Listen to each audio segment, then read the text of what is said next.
Here we are. Okay, so we are recording, and presumably we'll be able to hear everybody too.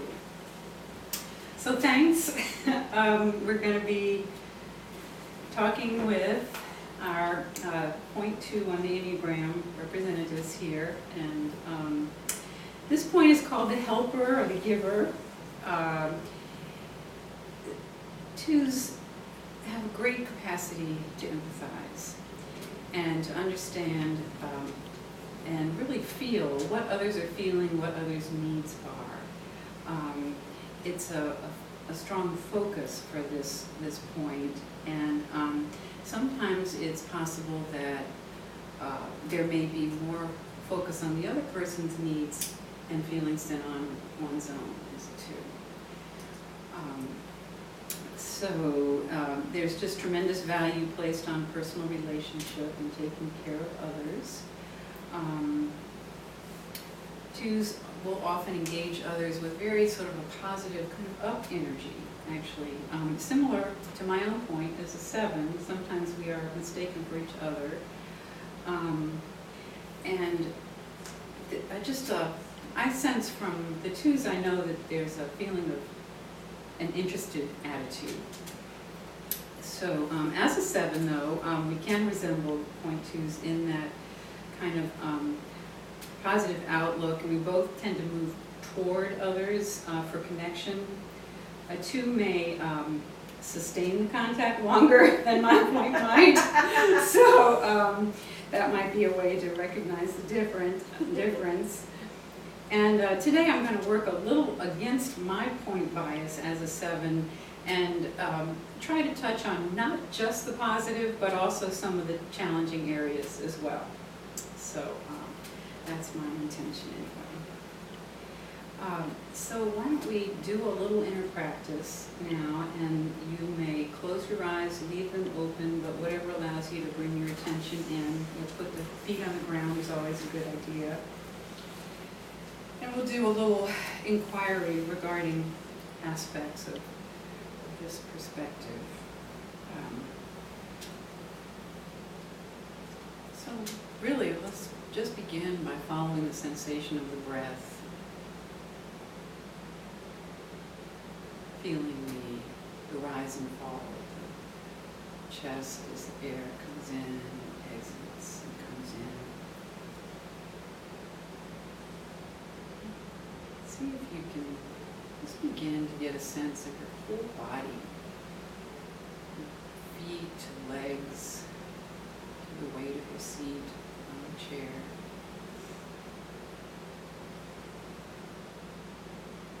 Torso, spine.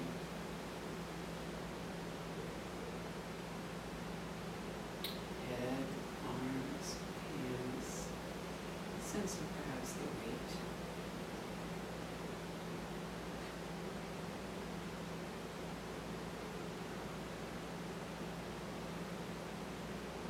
Point 2 is one of the 3 feeling center types who tend to perceive the world through the filter of emotional intelligence. And I would just suggest now to tune in, as you tune into your own emotional center, the heart center in the chest, be aware of what you are feeling, what the energy is at that center at this moment.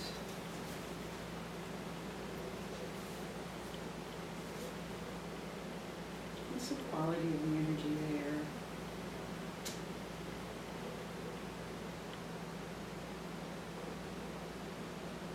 And where does your attention go?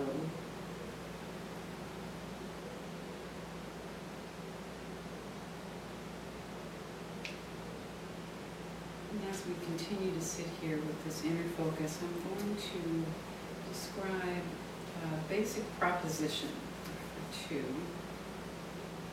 Which is a fundamental principle that was lost sight of, is that everybody's needs are equally and freely met in the natural flow of giving and receiving. In this case, what came to be the belief is that to get you must give, to be loved you must be needed.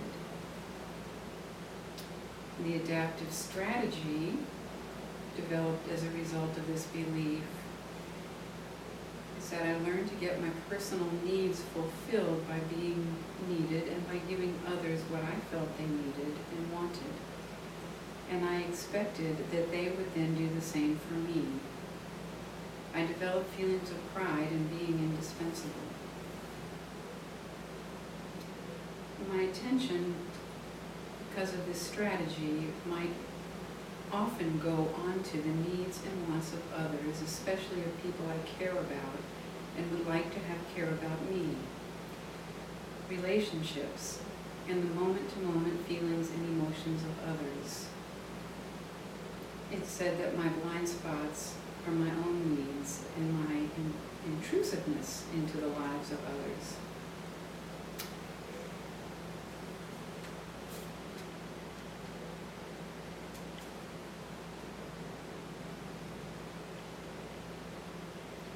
So coming back to the breath and the bodily sensations of this moment.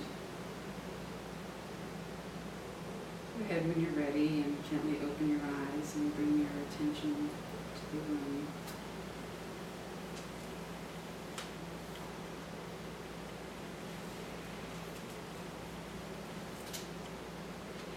And you may or may not have related to everything that I just spoke, but I'll be interested to hear from you more about what your experience is in this. And so what about this ability to empathize with others? What's that like for you?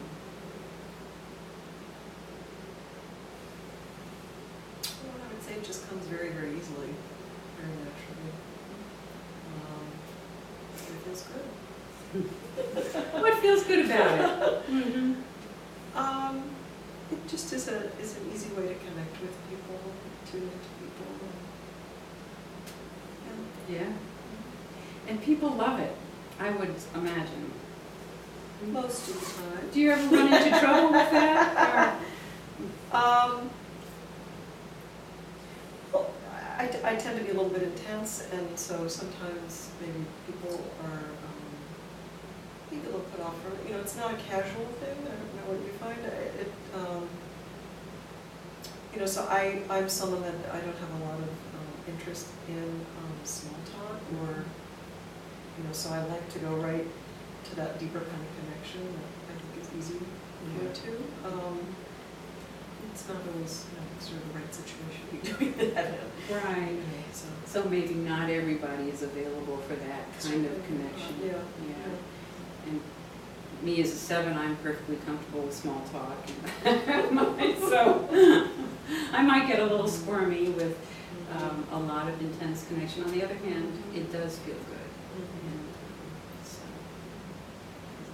strength. Do you want to speak to that? Well, when you were speaking, I mean, I think that sense of just connection with other people and taking care of other people is something I really remember from when I was really young. Even as a sort of a smaller child, not, you know, maybe in elementary school or certainly in junior high school. I really remember that was most important, and definitely self-forgetting. You know, I definitely, at that stage in my life, I really felt like other people's needs were much more important, and I think it was a positive. I think people did respond to that, but I think that I really subjugated my own needs a lot in my life.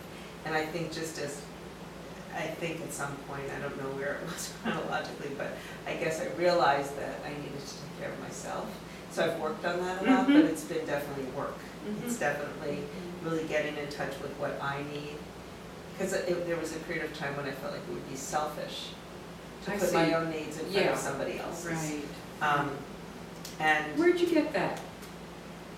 you know, I don't know. I don't know where that came from, but it's a definite thing I can identify, you know, that I can really identify. I feel a lot of shame around my